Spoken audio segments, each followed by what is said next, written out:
to the Midlands Leadership Convention. How do you persuade people to want what you want? We've got some great content. We've got some outstanding speakers. If you want to survive, you need to be the best. Yeah. And we are just here in the world to survive. We often have to impose ways of working, actions, behaviours. This could be best practice, it could be world class, it could be because of health and safety. Lots of reasons why we impose things the way we do. There's lots of books, as Peter mentioned earlier, that are written about leadership, but not a lot about followership.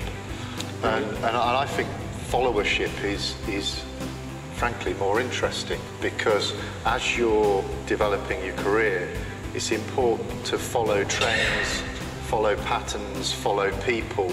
You're walking somewhere, you've got a sort of interest in whatever it is that they sell, but you meet somebody who's really engaging, really helpful, tells you everything you need to know, and you end up buying something from that place because it's somewhere you feel comfortable doing business with. And I think this is where I learned my life lessons in terms of being quite stubborn.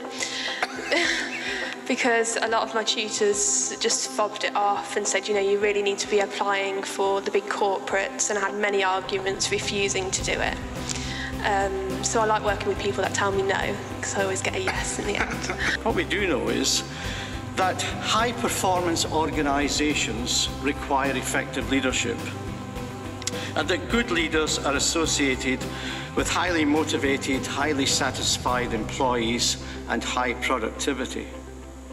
But when you talk to the leaders themselves, they find it very difficult to explain what they do as leaders. You have to decide in your market where your limitations are to come up with a strategy that works. And one of those is about resources. And what you have to do after you've defined your strategy, and it's come up 2 or 3 times in conversation on the table today, is you have to decide what your people need to be excellent at to meet that strategy.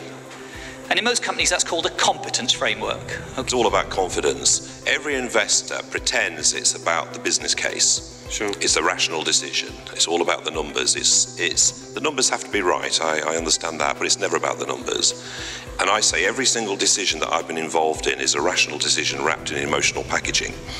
The free economy has gone ballistic. So there's so much value that people can now access for free, and consumers believe they should be able to do something with your business for free. They actually want to interact with your business for up to 11 different touch points before they trust your business now, and they want all of those touch points to be free. We've got, for example, Sherwood Forest, 25% of the employees, and there's 1,500 work up there at Sherwood, have got more than 10 years service in the business.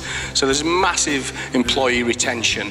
Some of that is, of course, it was the old coal mining area of North Notts, which when all that shut down, Centre Parcs came in just at the right time with 1,500 jobs, perfect fit for what they needed.